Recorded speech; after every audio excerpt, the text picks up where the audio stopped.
thanks for coming this afternoon. Yeah. I'd like to introduce a concept this afternoon, and that concept is that we're all a misfit. Now, do you know what a misfit is? Yes.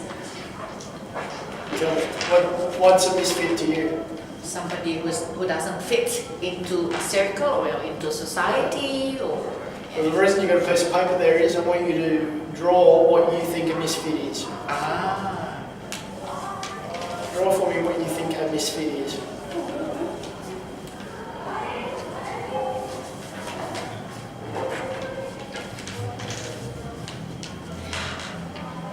May I say something? Yeah? But as a matter of fact, I should not be drawing something. Why? Because I should not be drawing anything to represent a misfit. Why? Because I don't want people to be misfit in the community. Exactly, and that's, I'll get to that, I'll get to that, but for now, just want you to get an idea in your head of what a misfit is. Okay. Right? Now, to me, a misfit is someone who is misunderstood, someone who is inspired, someone who is spirited,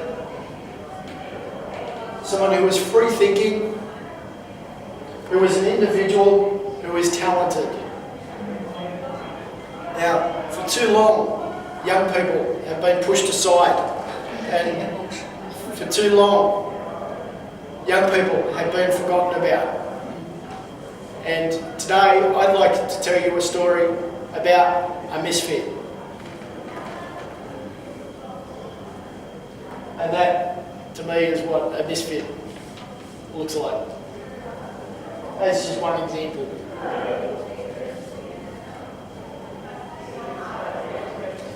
So, back in 1973, I was born with a condition known as spina bifida. And spina bifida means split spine. Now, that as a result of that, I spent the first 5 years of my life in hospital, majority of that. But when it came time for me to start school, doctors decided I was too smart, too intelligent for those in what was termed then handicapped schools. So I was encouraged to go to a normal school. And at that time, my mother had just gone through a divorce and decided to move to the Central Coast. And she went to a school up there, and they said, yeah, sure, we'll have him. And that was at Berkeley Vale on the Central Coast. And I went there through primary school and did all the things that the normal kids did, participated in all the academic stuff, all the sporting activities. I used to go to the gym 3 days a week. I used to run 10Ks 3 days a week. I was very, very active as a child. Then I also have appeared in the media for my sporting accolades. At the age of 6, I was in the Women's Weekly for the first person to standing ski with a disability down the slopes of Thredbo. I have had other numerous sporting accolades, which I will talk about. Actually, I'll talk about that now. Where I was represented New South Wales in different sporting arenas, mainly in swimming. These are newspaper articles from when I was trying to raise funds to go to those games. So, as you can see from there, we are all a misfit. And as I've already said, that means that we're all misunderstood. We're all inspired in some way by something. We're all spirited. We all have a spirit within inside us that wants to achieve more than what we are actually currently achieving. We're also all free thinking. We all have the ability to think for ourselves and think individually.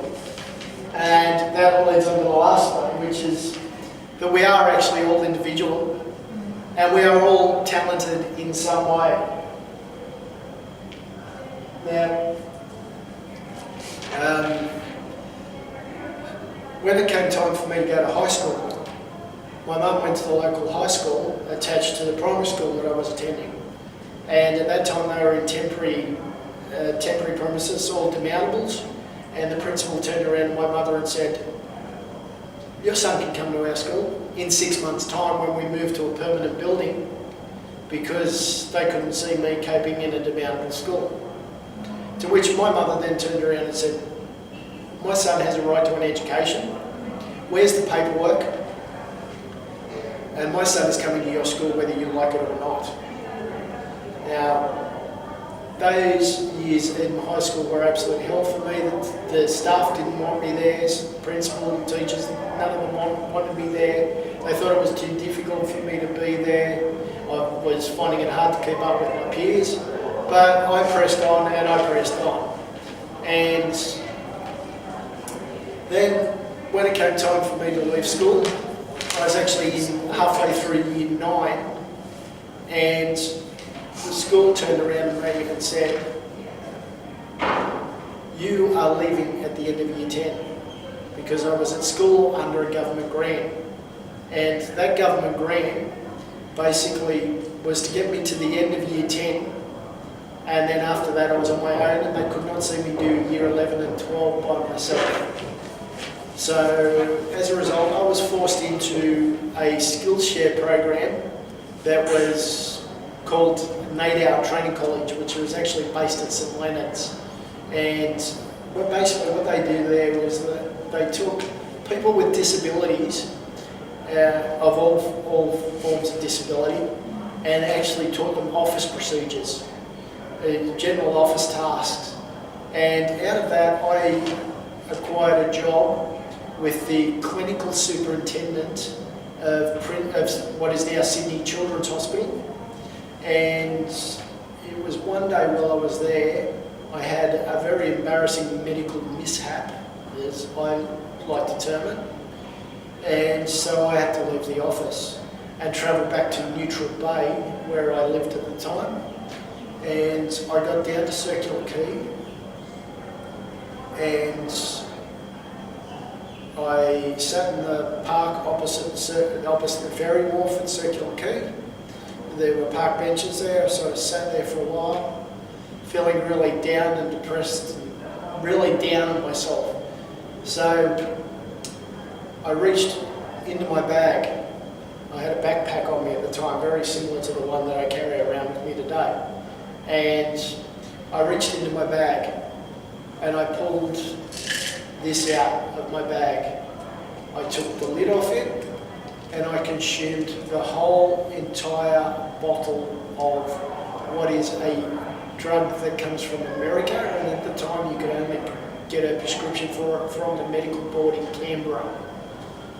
And I dropped it, and that is the last thing I remember until I woke up in Sydney Hospital. Now, when I woke up, all I could see was the Jetsons. If you know, there's a cartoon from 20, 30 years ago called the Jetsons. It was like a space cartoon. And that was all I could see when I woke up in Sydney Hospital. Then, after a while, my mother was standing over my bed, tears streaming down her face. And she says to me, "Greg, what have you done? It's okay, we'll get through this." I spent the next week to 2 weeks in a medical ward at Sydney Hospital. I then spent another week in the psych unit at Sydney Hospital while they tried to figure out what to do with me. After that, me and my mother decided to go away for a while, and we came back from holidays up in the North Coast, and everything seemed fine. We talked, and I was getting a lot more support than what I was getting prior to my suicide attempt. Then I went about life, everything seemed to be fine. You know, I was back to doing sport, I was running, going to the gym, swimming, doing everything that all the normal kids did. And then at the age of 25 I was, my balance started to get very unsteady. And doctors turned around to me and they said, Greg, we've done 2 operations, one on your brain to relieve the cranial fluid. We've also tried to relieve the nerves in your spine. Get used to life in a chair.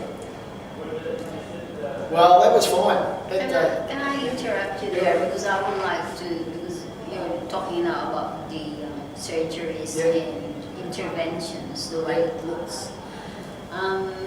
In doing those surgeries, which I thought that really crucial part of you getting back on your feet and all that, did I give you, because they said to you, you get used to the wheelchair. Why did I do the surgery for your back? I thought that's the one causing you that physical impairment that you have. I have spina bifida. But is that giving you the remedy? That's what they were hoping. That's what they were hoping was. But there was no 100% or 90%. No, I was fine for a couple of weeks, and then they turned around to me and said, look, we've done all we can do for you. Get used to life in the chair, because I was still very unsteady on my feet. And then I was fine with that. That was perfectly okay. So it's acceptable. At the time, I accepted that. And then I was out with my mates, and they were all asking me about what's wrong. And when I told them, they said, oh, it's okay, Greg, we know how you feel. I turned around to them, and in no uncertain circumstances, I basically said to them, you have no clue how I feel. I left the pub that we were in and went and found myself a bit of fun. And something that I actually regret now. And on my way home from there, I again reached into my bag, grabbed the same bottle of pills from years ago, because I remembered I'd done the same thing, and I consumed the whole entire bottle and dropped it, because this time I started feeling woozy and just not right.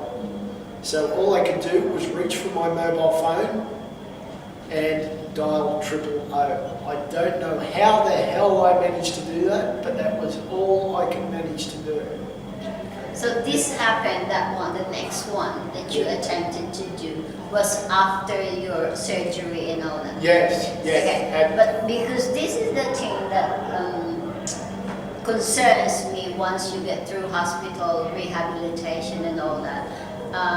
Doctors and hospitals and community carers, because we have one here, and I have been through, some of the surgeries that you were talking about. The problem is that when you attempted 2 times already, once you get through hospital, they just leave you at that. Now, what I would like to find out is how will the community, the nurses, and all those supporting you from your surgery and from your rehab, how will they get into you, and how would you like that the community, the people, the society would know that this is a big question, not only to you, but because you're there in a big example.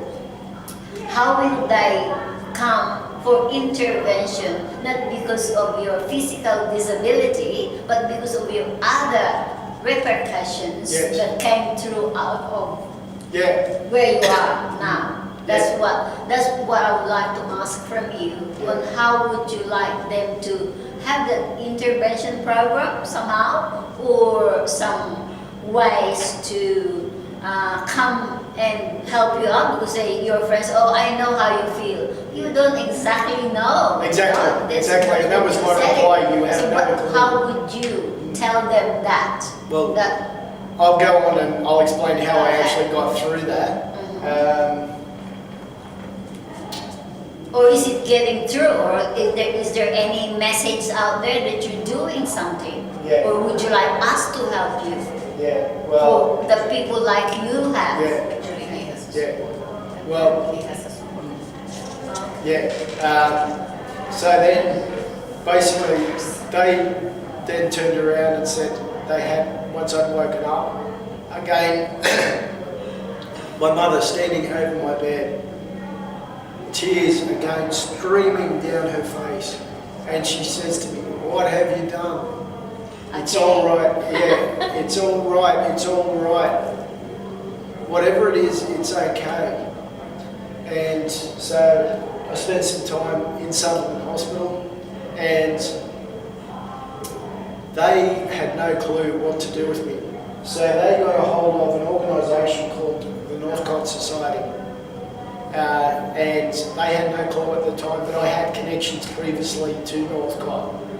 And so Northcott sent out a social worker to have a chat to me. And it was there that we decided my current living conditions were not right for me. I was in a little tiny pokey one-bedroom unit, and it just wasn't working for me. It wasn't suitable for me. And they said, "We've got a place at Maryland," which was what they called an independent living centre. It was where they take people with disabilities and actually teach them how to live independently. So I ended up moving there, and I spent about 18 months there. And while I was there, I met a young lady. Before you go through that, Yeah. when you were with Northcott, you Yeah. stayed for 18 months, you said. Yeah. Is that about rehab, or is it about As I said, it's support about teaching you how to live and independently, intervention? Yeah, Yeah. okay, all Yeah. right. And being an independent person, which is all the whole mindset, the whole how. Now that you're in this So situation, there are also people what of do the you do? same category as Yeah, you. five units, All right. and we're all doing Which Northcott did you go to? The Parramatta one or the Yeah. North Sydney? The Parramatta. North Parramatta. Yeah. Yeah. Yeah. Then you were sent to Maryland. Yeah. Yeah. That's a centre that they Yeah. run. They purpose built that, and they run that. Yeah. I see. And then, while I was there, I met a very beautiful young lady, and that's her there. She was in the same situation that I am currently now in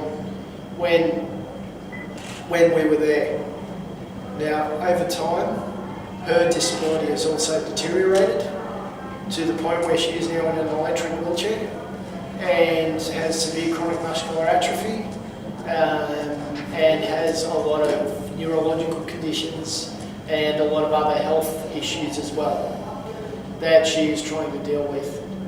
And it was probably about 2 or 3 years ago. She woke up one day and she had a grand mal, a seizure, full-blown seizure that went for about 20 minutes. I rang an ambulance, they took her to hospital, and then the hospital discharged her. And then they turned around and said, there's not much more they could do. We eventually found out that she has a condition known as syringulomyelia that was diagnosed about 5 years ago. And that causes a lot of, as I said, muscle issues, spasms, speech problems, to the point where she now needs 24-hour care. And I became her carer for about 3 years. And basically, all of that has taught me that, as I've been saying all along, we're all a misfit. We're all misunderstood. We're all inspired in some way by something. We're all spirited. We're all free thinking. And we're all individuals who are talented. So, basically, what I'd like to challenge you with is, what is your life? What is your reason for living? Why are you here on this planet? And go out there and live it. Thank you.